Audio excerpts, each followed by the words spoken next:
How easy is it for a stranger online to manipulate your aging parents?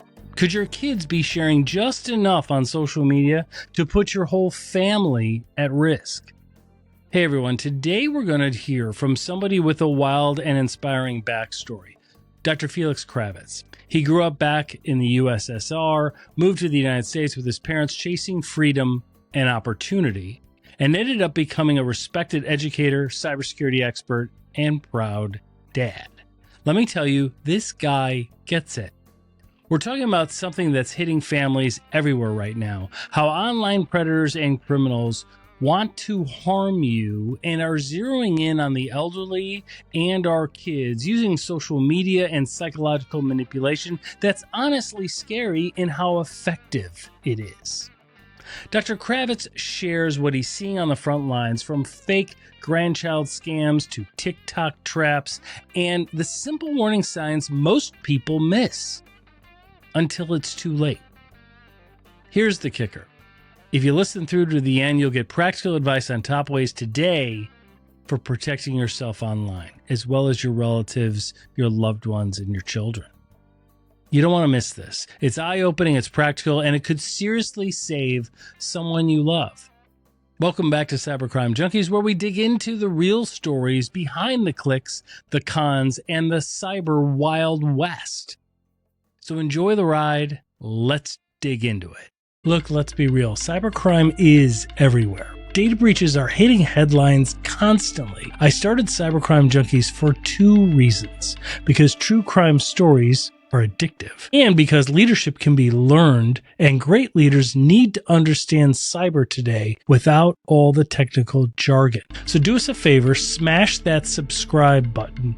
Join a community that's done with doing things the way they've always been done. So let's get ahead of the threats and become the kind of leaders who actually stop them. These days, being informed isn't optional.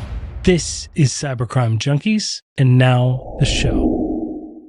All right. Well, welcome everybody to Cybercrime Junkies. I am your host, David Mauro, and in the studio today is Dr. Feliks Kravets, a social engineering expert, teacher, professor, and entrepreneur committed to raising awareness about phishing scams, social engineering threats, and the like. Been in the industry for 25 years or longer.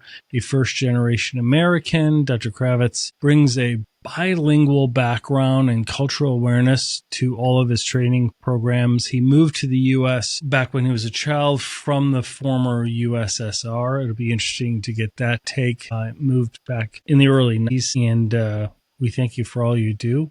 And is it okay if I call you Feliks? Sure. Thank you for inviting. Great. Feliks, perfect. Great. Excellent. Well, welcome to the studio. Share with us a little bit about your about the education that you provide, the security awareness training, and your approach to it, and then we'll get into kind of how you got here. Sure. Thank you. Thank you for introduction. Being in education for over 25 years, I noticed various groups of our population need more in being able to better recognize specifically social engineering and phishing scams. I'm sure that corporations have the same need for more structured and more advanced training on the technology side, but each one of us, doesn't matter if you're born in the United States, if you recently came, if you speak English well, if you don't, if you have PhD or GED, doesn't matter, everyone is targeted. Unfortunately, attackers are successful at every level, no matter if we highly educated, if we just finish basic education, if we work if we're attorneys, if we're doctors, everyone is a target, from children to seniors and everyone in between. That basically what brought me to an idea to open Cybersecurity Easy project, to being in education, trying to help people be more educated, and it goes along with multiple objectives of many other highly smarter people than I am. So trying to get my help to to be team member with multiple agencies and corporations doing this internally and externally. That is what this company is about. Absolutely. That's great. And it's Cybersecurity Easy, which is, we'll have links to everything in the show notes. And I'll tell you, the approach is really important, isn't it? I mean, simplifying it down, the cybersecurity industry itself uses a lot of acronyms that keep things pretty complex, and it's almost by design. But when you break it down, it's not that complicated, right? And yet so many organizations, so many people are still not aware of what is happening, and yet they're getting online every single day. Yes, sir. Thank you. Very good point. Corporations struggling tremendously, and attackers are coming up with new stuff as we speak. Again, psychologically, I truly believe if I would be president of the United States, I would make it requirement from daycares to all the way to top of the education to have it as a basic requirement, as the same as physical exercise or knowing how to write, how to. Yeah, we throw devices in kids, and parents throw devices in kids' hands at extremely young ages. And there's absolutely, generally, there's essentially no cybersecurity education integrated into the curriculum, right, of most schools today. Yes, sir. And it's a huge void.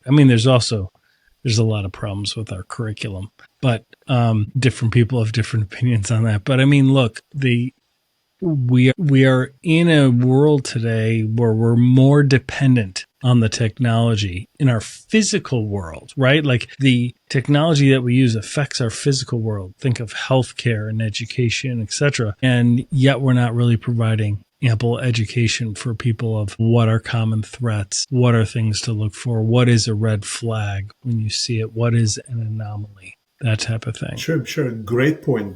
And I'm looking at our kids, 3.5 years old child went to, got an iPad from school, 3.5 years old, Right. He was still not potty trained. 3.5 years old, right? And that's what they're doing in schools, right?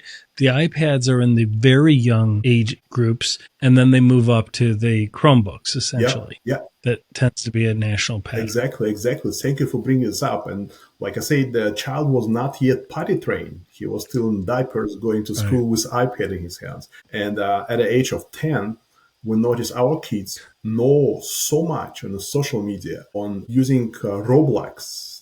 This is like Roblox itself has so much outside of it, which attracts so many scammers and children under influence of, YouTube channels running from outside the United States, taking credit cards from parents, sharing their login credentials. And even that group is highly targeted. And moving forward, if you look about sextortion for teenagers, is another biggest issue with, unfortunately, cases where, Yeah, and it happens quickly, right? This sextortion that is happening with teenagers, whether it's through social media like Instagram or Facebook, or whether it's, Snapchat, whatever it is, or a lot of it is even originating through some of the games, right? The Fortnites and the Roblox. Yep. And here, walk us through how a typical scenario, like the ones I'm familiar with, is the kids playing Fortnite or kids playing Roblox, right? Younger kids are playing Roblox or Minecraft. And because of that, it's free, right? And they're playing it, but they want to buy some premium things, right? They want to improve their power, change the way their character looks, buy some more equipment or whatever it is. And there are legitimate ways to do that, but there are so many illegal ways.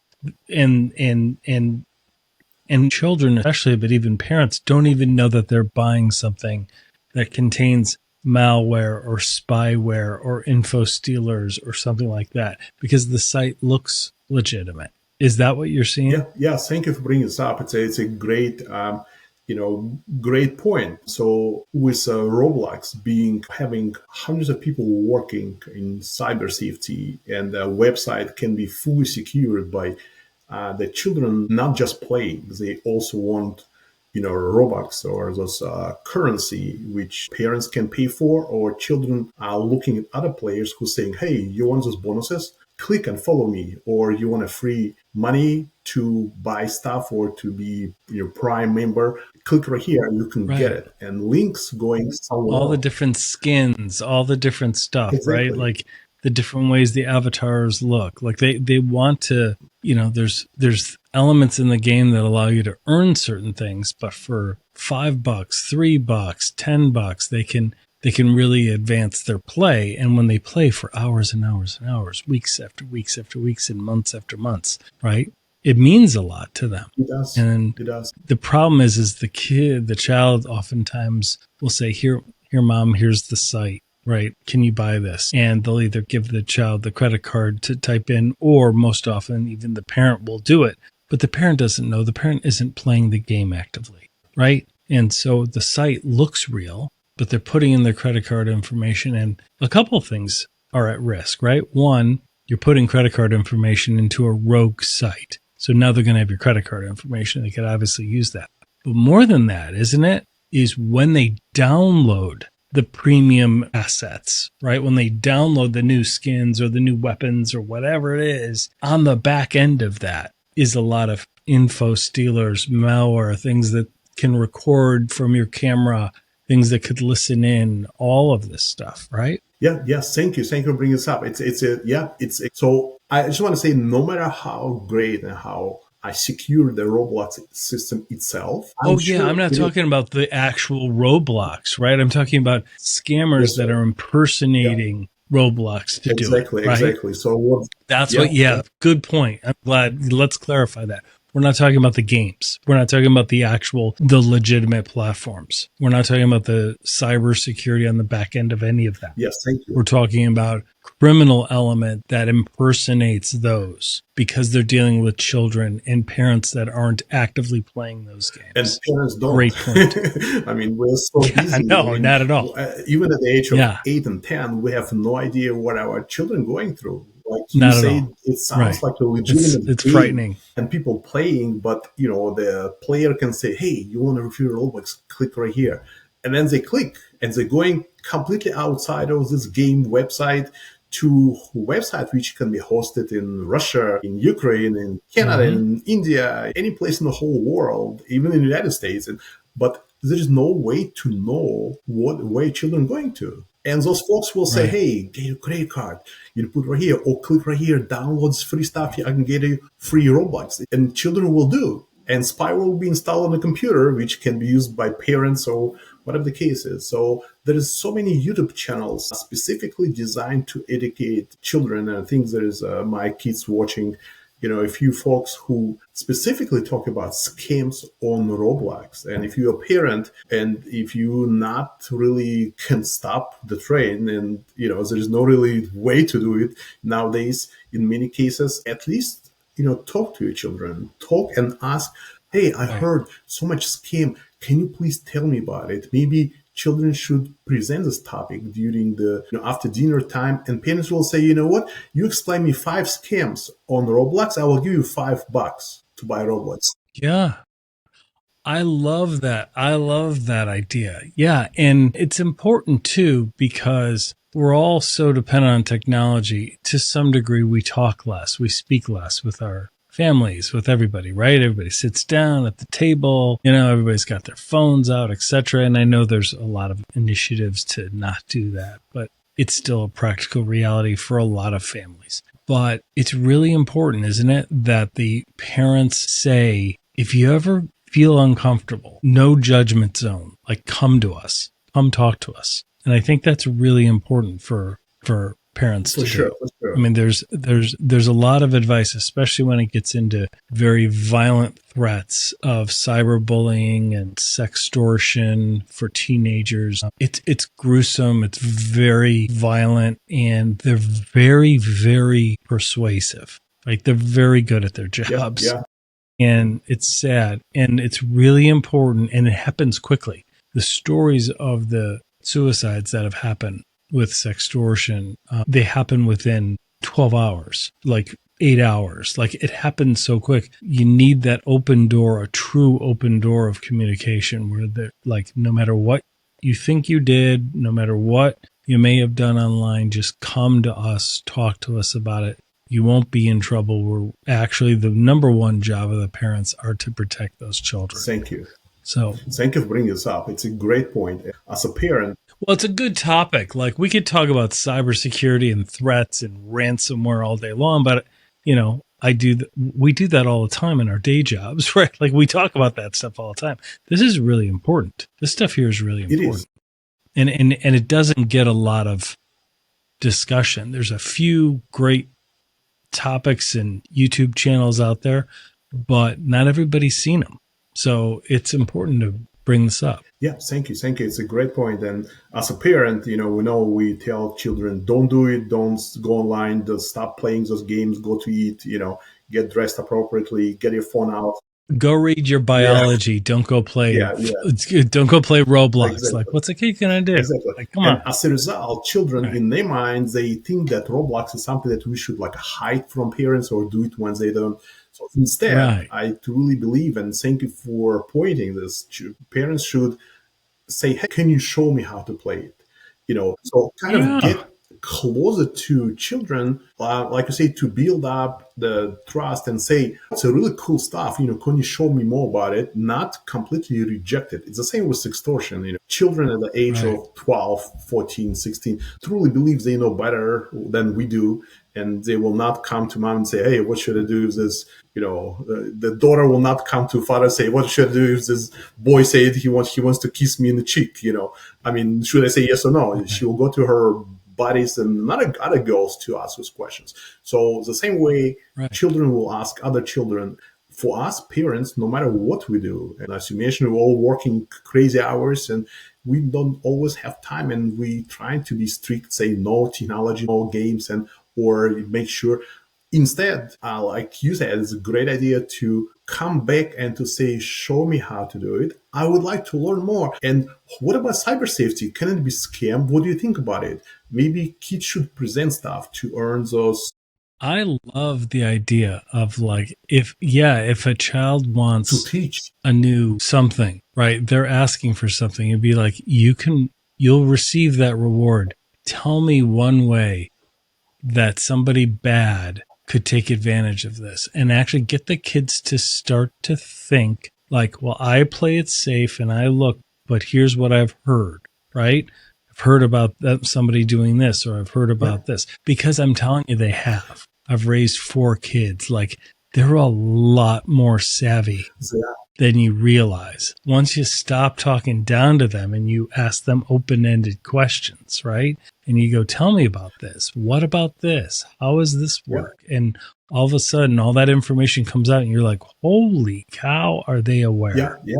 Right? Yes, sir. And even like at the age of 10, they asking you for a $20 Roblox card for birthday. You say, hey, right. The V-Bucks for Fortnite or whatever it is, right? Yeah. You earn it. You present topic on cyber safety, how scammers can get children in Roblox, and I will give you 5. And you earn 50 by presenting 10 topics to me and to your mom together and other children listening. Make them go. It's the same like a regular physical scam. If you look at the schools, in many cases, school kind of straightforward say, hey, if the car stopped, the adult saying, get in the car, I give you candy, children should run away. And children get it. But if somebody come in the car and say, oh my God, I get a heart attack, please help me, please, I'm dying, the children will run because the same teacher told them to help, So it should not be like straightforward, don't do it, you should not click. It never works. It should be, you have to teach children and make them feel smarter than you are. Make them look, we had we had a massive social experiment in this country back in the 90s with prohibition, right? Just don't drink. Nobody drank. Like, what did it create? Like, it created organized crime. Like, people want to they're still going to do it. It's human behavior. Might not be good, might not be healthy, but they're still going to do it. So let's live in reality and let's provide guidance and safety within real context, Thank you for bringing this up. It's the same way you can tell children not to connect, not to turn on the camera, not to get a mic, and they might listen, but hey, you go to sleep and you never know. They will go to the computers. They go, like say at the age of 10 today, children know more than most of the parents do. So go to social media, connect with them, tell them to show you, not say, oh, I'm going to get you if you will know that you're doing this. It's not working, as you saw with liquor, experiments that we had. Yeah, exactly. Yeah, that You didn't work. you have Yeah. to say, I've been there too. Let's connect. Let me be on your social media. And hey, Well, you teach me brought about up a good scams. point. Yeah, Felix, you brought up a good point, and that is the camera and the headphones, right? The microphones. Being able, I mean, it is part of the gaming experience. It would be great if, as a parent, one could say, go play, but don't chat with anybody, right? And maybe at younger ages, that's easier to do. But as they start to get up, 6, 7, 8 years old, it's really, really tough to do that because that's part of the immersive experience. Their friends are playing. These are online games with communities. They're talking on Discord, right? Yep. They're communicating back and forth, and they're all getting together. And rather than going to a playground and throwing a ball around, what they're doing is they're gaming together and they're talking during that time. Sometimes they have a camera on, but at least the audio is on. Yep. And that's sometimes where bad elements enter those games. Yes, sir. So there's some best practices on vet or verify who it is that you're letting into your party somehow. Right? Yes, sir. And thank you for bringing this up. It's a highly dangerous because first of all, the downloading spyware on the computer will get access to camera and to mic, even if the child does know about it. Second, impersonalization. They put the criminals put another child and those other adults playing children, playing those games, trying to connect. And they basically mirroring, children's interests. How old are you? 8? I'm also 8. Your parents tell you probably not to play, right? Oh, my parents also do it. So they try to get connected, and then they asking to turn on the camera, and they put a child to play those games, and most of them outside from United States. So we cannot send there, our the police or FBI to grab them in Mexico or in Russia or in Ukraine, and in any of the you're countries, not going to be able to find them. Yeah, so they basically, and we have to. There is no real way to control what children are doing. The only way, like we both agree, to try to, and teaching also not always work. Kids sitting in school all day, the teachers teaching them, telling them, "Listen to me, I know better than you are." So and if you come home, you tell parents. Children the same thing. Listen to me. I know better. Repeat it and go and make sure you don't do it. It's not working. You want to make sure you become a friend. You become a social media, connection with them on their social media platforms they're using. You maybe open a Roblox account. You ask them to show you 30 minutes. Spend 30 minutes. Check how they play this, and then little by little ask them about cyber safety. Say, hey, what if it's a scammer? What if they want your camera? What if they want to listen everything that happens in our apartment, in our house, by getting into our microphone? And let's Google how many children get affected, and try to make them and say, hey, go do it and teach me. If you tell your children, yes, I don't know, you know better, you're there and I'm here, so you become my teacher, you show me, you present it, and you will get bonuses for this. They will do it. They would like to be smarter. They will make sure to put efforts and to make sure they present it. And tell them, hey, open YouTube profile, put it there for other children. Maybe you will monetize it. You will make, a few dollars there for daily or weekly or monthly for other kids to learn about it. So make them feel that and tell them what other scams do you think happens. You walk on the street, what can happen? So let's do it. Let's do it together. Like I said, I think the same thing works with seniors. You should do it with your grandparents, and maybe children can teach their grandparents this stuff because they are biggest target too. Yeah, absolutely. And really, really protecting the privacy of the mobile devices, right? Like there's so many different scenarios and things that we've come across where, people don't realize how much these devices, our mobile devices or iPads, track us. They capture things. And I think sometimes, like the parents may go to work, and at work they may have security awareness training, right? And they think it's just at work. They think, I know how to spot a phishing email if it happens at work, right? Well, it happens everywhere. Like that same tactic of getting somebody to download something or click on something is happening in the gaming environment, right? It's happening in those platforms. Social engineering is happening, as well as it's happening on people's personal emails all the time. I mean, it's really, really common, and they've gotten very, very good at it. Yeah, for sure. And like you said, parents should bring the information they learn at work to the level of household to explain this to children and to explain to their parents. And make it part of the conversation, right? Just make it part of the dinner conversation or the lunch conversation, or Yes, sir. while you're doing something, while you're shopping, while you're talking. Just ask those questions and raise that awareness. And like I said, for me personally, I learned that children want to be better. And if you empower them, telling them you research it, you make PowerPoint or you make video clip or you present it and make a picture of scammer and show it to us. And, and we will, it will be our training like you had in school. You will be a teacher tonight. Well, it's empowering them, right? It's letting them, because I don't think anybody learns anything better than when somebody asks you to explain it or to teach it, right? Sure. That's when you really learn it, because all those open questions that you may not know the answers to, you go and find out before you're explaining it to somebody. Yeah. And I don't want to tell parents play that you don't know, because many parents might not know. I don't know certain things that my kid is teaching me or telling me about Roblox play or other games that he's playing. But working with children and make children talk to your parents, to grandmom and granddad, and explain them, because they are also target and they might not be aware of voice cloning or AI or phishing phone calls. Yeah, AI and deepfakes are remarkable, because even from a short clip, you're able to sound like somebody, look like somebody, and it is virtually undetectable by the human eye today. For sure.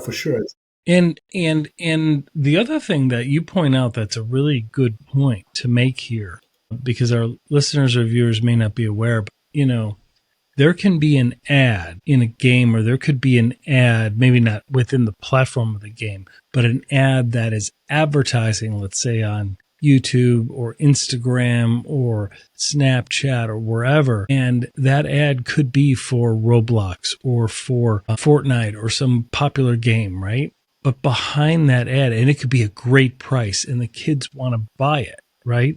But the problem is by clicking on that ad and doing that, there could be malware, and there often is on the back end. Like the platforms don't really do that much protection for families on the back end, right? They just want the ad revenue. So you can create the ad, get people to click, and if they go through the steps, they can capture the payment details from you. But even if it doesn't get there, just clicking can activate info stealers and malware and turning the camera on, turning the listening devices on, and all of that stuff, right? Sure. So very good point. Yes, thank you for pointing this. Again, also going that route, our browsers are monitoring what we're searching for. So if the child is typing the game name, next time child goes to Google or to other search engines, the ads will pop up. So they will kind of lead child to that direction. And as you mentioned, the website can be created and hosted outside the United States. There is no really way for, in some cases, and they have hundreds of those websites. So even if you report it to Google or other search engine and they will block it, they will generate dozens of more. And they put video clips, they put video images everywhere. And, even if YouTube is, again, bigger company, of course, it's more difficult to make it 100% clean and almost impossible. Even just general search, websites and companies and the hosting can be outside of the US. There is no way to really know how to get them. And they targeting children with credit cards, with, like you mentioned, with spyware installed on the computer, with a key logger. So every key the child or you will click on if you go to chase.com. Well, now they know. You put username and password there. Now they know. You go to credit union or whatever, the transferring money place, paying bills. Now they can log in there because they see it. So it can cause so much issues. And if it's a family with people using the same computer device, for multiple reasons, and when you're not there, child might log in. So there is so many other risks there. And the last thing I want to mention that about your cell phone, you mentioned cell phones. Cell phones in our hands of our children from really young age nowadays, and we give them to be safe, and it helps us to track maybe using GPS devices where they are, and to tell them to call 911, to call you for help if it's needed or have any questions. But again, that comes with playing games there as well, downloading software. So it's a device that offers them access to the whole world, which has some unsecure components. And the same with with grandparents. They also target, and they have a lot of financial resources to be taken or to be stolen. And I believe 3.4 billion, I think FBI reported for last year, stolen using cybercrime from seniors, for people over 60 years old in the United States. I think talking to your children can also, when we talk to your children, talking to your parents as well, and to your associates at work, definitely. Everyone is a target. Yeah, I would agree. And I think that, it's the circle of life, right? Things that we're talking about for children absolutely apply for elderly, right? I mean, senior citizens are definitely targeted just like children. And so what are some of the best practices that we can tell seniors, or we can tell, parents, and when they're out something, or somebody comes to them with an ad that looks really good? Like, I've always heard, when you Google something, scroll down, because the sponsored ads right at the top, anybody can do that, right? Like, any cyber criminal can advertise, and it looks like Microsoft Help Desk, or it looks like Roblox, skins available or whatever. And it's not actually from Roblox. It's not actually from Fortnite, right? You actually scroll down until you get to the official site, and you'll be able to see it, because the URL will say, roblox.com, whatever it is, right? Like, it'll actually say the actual platform. Yeah, very good point. Very good point. And the seniors definitely have trust, which many of us are aware of, not to use at full extent. And talking to grandparents, those zero trust approach that I think everyone in this industry is talking about. Talking to children about zero trust, not trusting until you verify. Until you verify through a regular channel. Not WhatsApp, no. Not Telegram, like through a regular channel. Yes, like, you go to the website. Yes, sir. And we're going to go back to web search, but I just want to say, you got a phone call and it sounds like somebody screaming on the back, and voices matching to your children, to the parents, or siblings, or grandparents, or even like a simple stuff. They get text message saying, "Oh, it's your mom. My phone broke, so I'm texting from a different number." So talk to children about it. Explain to your parents about it. So zero trust until you verify. I have spoke with so many smartest people, with an attorney working for over 20 years in the legal industry, being scammed, almost like sending hundreds of $1,000 for scam due to fake phone call from another law firm, but child being arrested. And there is everybody. You can have 10 PhDs and be the highly smartest, highly advanced professional in dental industry per se, but again, those scammers targeting everyone. And as you mentioned, seniors is the biggest target. Many people tell me, "Oh, my grandparents or my parents don't use computers, they're safe." I just want to say about this one too, because many parents tell me, "My child has only access to the cell phone to phone calls and text messages, no internet. So I think he or she is safe." So it's wrong, because even a phone call. No, I think that's a great point. So Feliks, that's an excellent point. Not using technology is itself a risk, because then you're not aware of what is being done in your name, right, online. Yes, sir.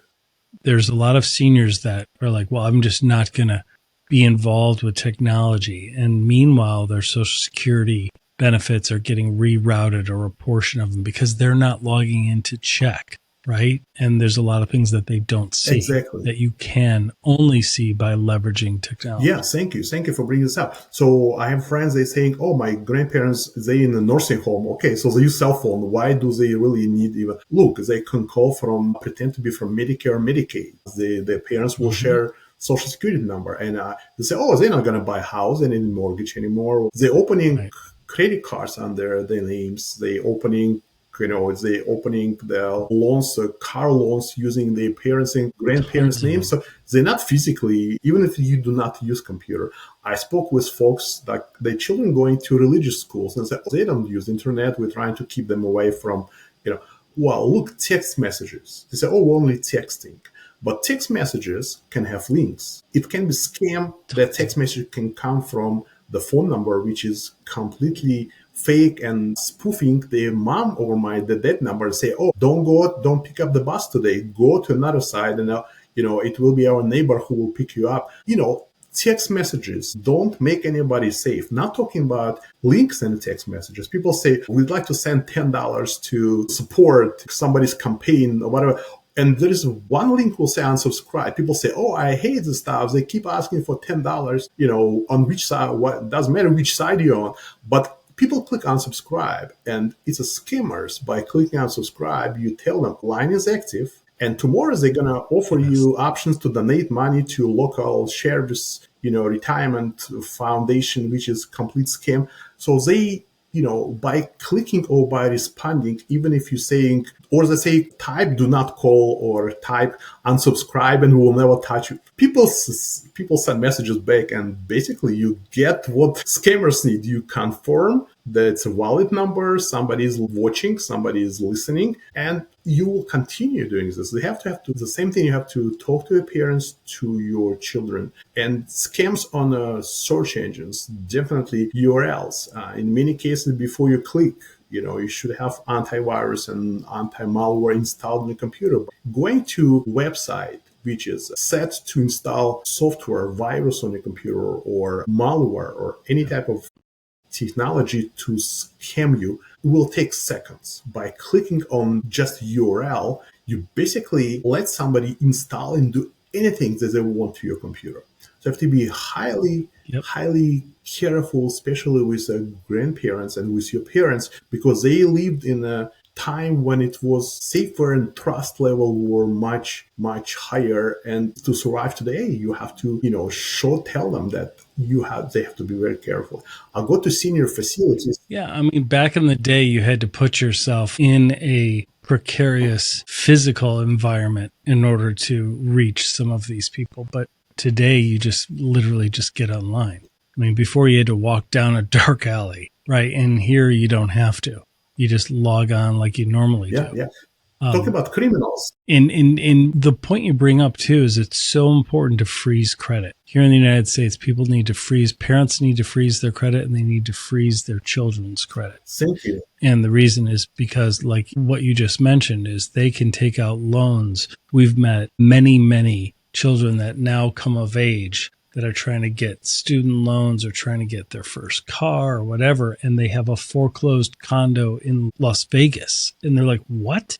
And I'm like, yeah, they've been using your identity for 10 years because nobody checked. And that type of stuff. They can't do any of that if one's credit is frozen. And it's perfectly free to do that. Let me just freeze it on all three of those credit bureaus. So we encourage everybody to do that. Thank you. Very good point. We don't know. We don't. The people who work in cybersecurity that I know in many cases were scammed and they didn't know. Even so, it's like a doctor who gets sick. Even if you have MD, doesn't make happens all the time. Yeah, doesn't make you, unfortunately. So I believe there is a credit karma, which is has a free option just to connect with your credit cards and banking accounts. Most of the banks have options, and most of the credit agencies. Most major banks can help you do that too. And if somebody opened card or really loan, important, you will be notified. Yeah, it's a great point. And the same with social media. People put so much information nobody is asking for. I was just making one of the videos I will put on our channel on YouTube, which is cybersecurity.com, DOCCOM spelled out, was about these scams. People go to social media, they know when your birthday is, and they say, oh, congratulations, click right here for the gift card, or say, remember me, we were together, look at this picture, and people click and they download spyware. So everything I don't want to, like we say, when somebody get arrested, people say everything you say will be used against you. I would like to repeat the same thing on whatever you post on a social media will be used against you. So scammers are there. Right. kids don't know about it. Many schools asking us for training specifically for teenagers on social media protection and scams. They put, oh, we're going to Florida tomorrow. They have the address, they have birthdays, they know everything about. Right. Yeah. Great point. And we were just presenting on this topic last week, and it's exactly right. If people are going to be traveling, don't post on social media of the upcoming trip. Absolutely a terrible decision, right? The key is go take all the pictures you want, enjoy the vacation. And when you return, then if you want to post it, you can post it, right? Yes, sir. But the key is you never want to let people know ahead of time where you're going to be. And when you're taking pictures around your home and around your children's school or your elderly, assisted living place, don't take pictures that show the names of those, right? Yeah.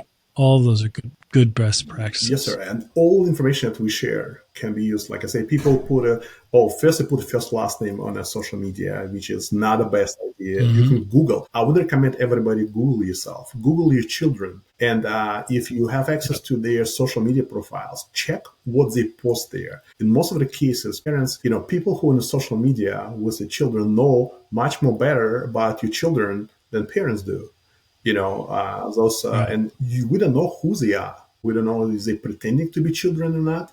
We don't know what objectives they have, and if they're trying to do, more harm, if they're collecting data. It's like those stickers, my child going to, San Francisco Elementary School, or they put like images of two parents and a dog and two children, like on the back window of the car. You're following them. There are two children in the car, the dog, parents. What it tells criminals, nobody's at home, Then they come at home, there's a car in from the garage, there's a garage opener inside the car. Simple stuff like this. You're going for vacation, take garage opener and put it inside. Don't keep it in a car in the front of your apartment or your house. Exactly right. Yeah. Things like this. And the same with technology. Unfortunately, it's even more complicated for people who use technology not to share it. I always telling my clients, Google yourself. Put your first last name in the search, not technically Google, any search engines. Check what people know about you.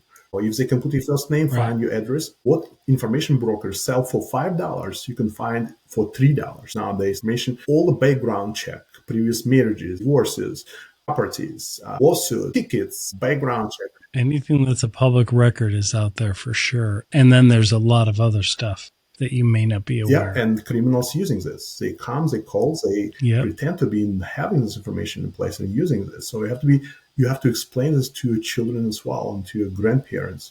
So much scams against everybody, and it's a new world we live in. It should be really advanced degrees, not I want to say degrees, but a lot of courses offer it to children and all the way to seniors. We're going to schools. We do professional development for faculty, how to teach those topics. And we go to senior facilities and train seniors on different topics, one topic at a time, not to overload anybody, talk about specific.